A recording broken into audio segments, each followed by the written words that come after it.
Well, there are reports that the Big Ten is now considering restarting play in late November. So for more, let's bring in Andrew Brandt. Andrew is the executive director of the Moorad Center for the study of sports law at Villanova Law School. Thank you for joining me. Happy to be with you. So as we know, the Big Ten and Pac-12 conferences pulled the plug on fall college football.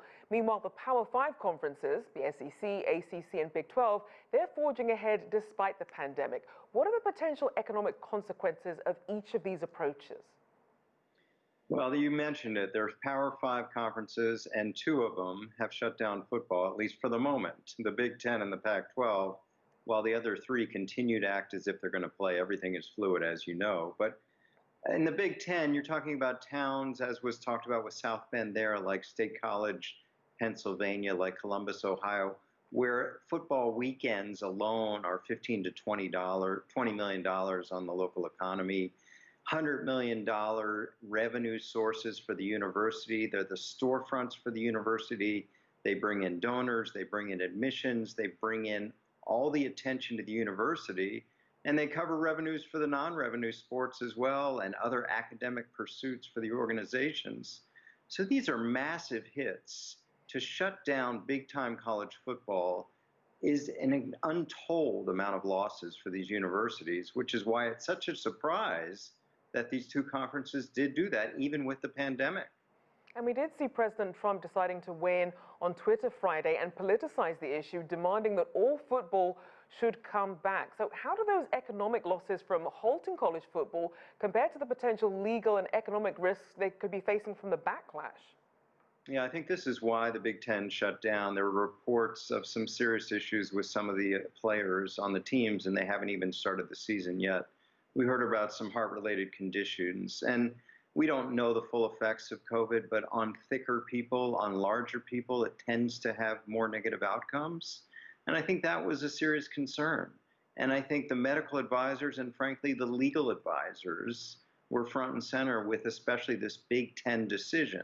Now, it was not an easy decision. Obviously, you're hearing and talking about a lot of change that could be ahead. Maybe they start after Thanksgiving, maybe they start in the spring. It's still not settled. We have parents protesting. We have lawyers getting involved now. But back to the lawyers, I think they were front and center when they decided to not play because of all the liability ramifications. And we certainly have to remember the human cost front and center above everything else. But obviously communities that rely on student spending and higher education jobs, they were already struggling with fiscal woes and COVID-19 fears as the school year was beginning. So what sort of domino effects could we see with this perfect storm?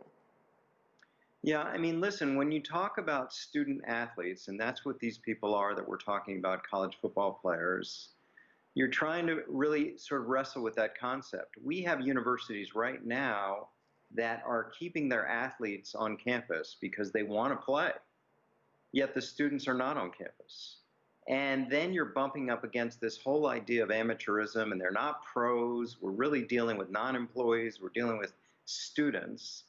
But this is a whole, it's all coming together now. What really are we talking about? Are we talking about a revenue source? Are we talking about an activity as part of education? And the ramifications of shutting down are affecting education.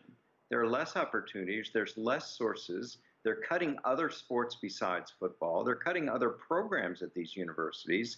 Maybe it's related to them going online, all virtual, some of these situations. It's hard to really imagine the extent of the ramifications of losing college football at these universities. It is everything for them revenue-wise. It's the storefront of the university.